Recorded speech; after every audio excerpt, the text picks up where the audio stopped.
What's up, guys? Good morning. Good morning. Crazy day yesterday. The flight coming back to Memphis got delayed like 3 hours because of the storm, but we made it. It's all good. So, anyways, just getting started with the day here. I wanted to come in here to share further about my experience yesterday. Share further about my takeaways. That I share on the stories. Because to be honest, I left yesterday really impressed by many things. Right? I think that's probably one of the best tournaments that I've been, that I've seen in here in the US, right? In terms of quality and in terms of, the amount of coaches that were there. So let me just start by talking about that first.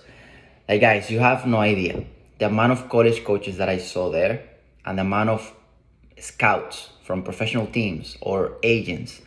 It was from another planet. Like, I've never seen anything like it.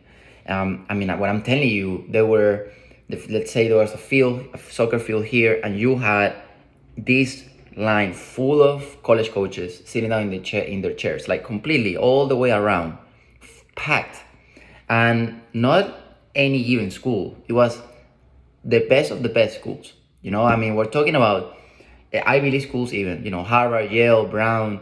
I saw Virginia, UNC, Clemson, Duke, man, so many schools. Everything. I saw one of the coaching staff for the University of Memphis. They were there as well. The best schools were there. And again, I saw also a bunch of soccer agents as well. So why am I mentioning this? Because I've talked here about, I brought up the subject about, if you should be playing high school or not, or all these things. And if you want to play pro, or if you want to play in a big school, what you should do. And definitely, yesterday made me realize even more that, and the US is leaning more and more towards that path because of the growth that is being in the soccer aspect in this country. If you want to be a professional soccer player, or if you want to go to a really really good school academically, or soccer wise, whatever, both, you gotta put yourself where those opportunities present themselves more. So what do I mean by that? Right now, based on what I saw yesterday, the place where you're gonna receive the most amount of opportunities of being seen by those type of people, of being seen by the people that you want to play with, it's playing for an MLS academy, or not MLS academy necessarily, but playing the league. I think it's called MLS Next, playing in that stage. Because guys, I'm not kidding. I've never seen anything like that. Never. Even when I was a player, like yesterday, I was thinking to myself, like, oh, should I wish, I wish this was like that when I played. I would have, I would have come to the US maybe 2 years, done high school here, and while doing high school, play for an MLS academy or something like that. Because the amount of coaches that I saw, it was unbelievable. So again, but don't get me wrong. Don't think that, oh, I'm not gonna play in college, or I'm not gonna play pro if I don't play for an MLS Next. No, I'm not saying that. You definitely can. Don't get me wrong. That's not my message. I'm just telling you, like, the place where the most opportunities are gonna present for you are playing in that league. Because I saw it yesterday with my own eyes. So that's my first takeaway. Something that I want you guys to keep. Really think about it. If you're that player that you wanna do more than just playing soccer, in high school, do more than just playing soccer in college, you really wanna do this. You wanna make this as something, for your life. You wanna make this as your career after you're done with college.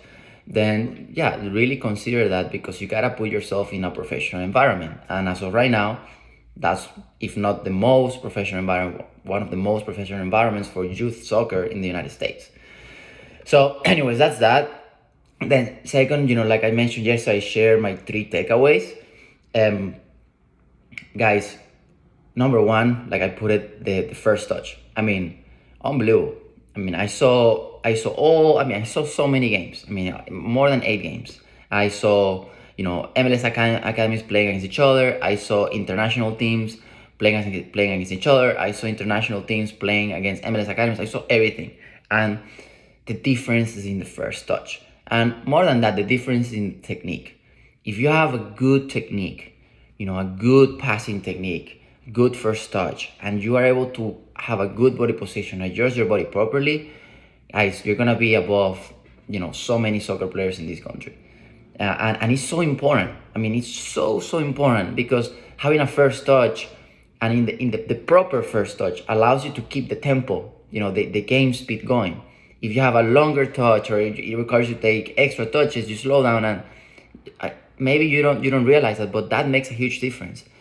That extra touch, that extra step, allows the defenders to shift more, and we lose the tempo. Now, don't get me wrong, there's times for the game that you gotta take extra touches, that you gotta take more time, but at the end of the day, it comes down to technique. Like, the difference there was unbelievable, so important. Having that ball mastery, and the ability to control the ball, to dribble, to go at people, and having that flair as well, like, so important.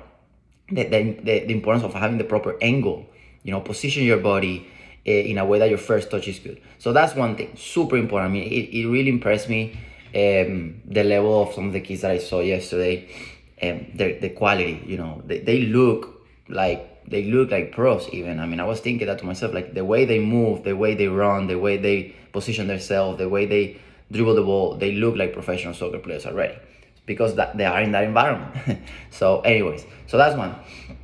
Number two, very, very important. You gotta have a good soccer IQ. I mean, you gotta have a good understanding of the game. You gotta have a good understanding of spacing, of awareness. This goes a little bit alongside body position, knowing where to, when to check in, when to stay, what are the gaps, what are the areas where you need to move to, the ability of checking your shoulder before receiving the ball, scanning. I mean, difference maker.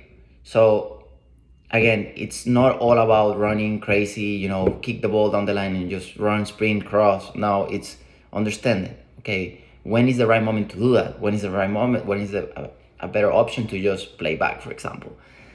That's another thing that I saw a lot, that these kids had the ability to understand that, and finding gaps, find little spaces where they could turn and go. Like, I saw River play against Nashville. I mean, River play destroy Nashville, destroy them. I don't even want to say the score. They destroyed them. And again, River Plate, I was talking to one of the parents there, and River Plate, we were talking about how River Plate, they were not big. They were average size. I mean, not strong, but not skinny, normal. But they just understood their game. They were flowing. It was crazy. So they had a good understanding of how to play and where to be. So that's number two. And number three, guys, intensity, playing with high tempo, high intensity. That's something that every team that I saw had. Everything from Manchester United all the way to Minnesota United, to whoever, like, every team had that, playing with high tempo, high intensity. Which, that's one of the things that we try to share in our trainings, kind of like the ability to keep players active, because look, that's the level. I mean, and each year that goes by, it's getting more and more into it. I'm sure you guys saw the Liverpool versus Manchester City game, the Liverpool versus Manchester City game this past weekend. It was just a battle, and it was just pressure, aggressive, and that just shows you where soccer is going to, right? Soccer is going towards that, right? Because it's always like that. Pep does something, and then the whole soccer world starts doing it. But all that to say, you gotta be able to play at high tempo, high intensity, press, then receive, and then, okay, let's go, attack the space quick. You're gonna just flow through emotions. That's not gonna cut it. Unfortunately, if you are that player, that's not gonna cut it. I'm not saying you gotta run like crazy. That's not what I'm saying. Because I also believe, like, there are players that are so super smart with the ball. They have the best touch, and maybe they're slower.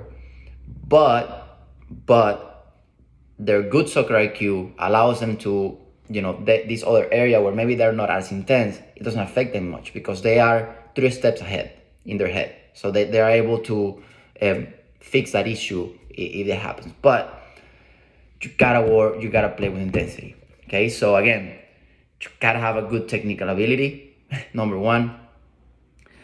Number two, you gotta play with intensity. Number three, you gotta have a good soccer IQ. Super important.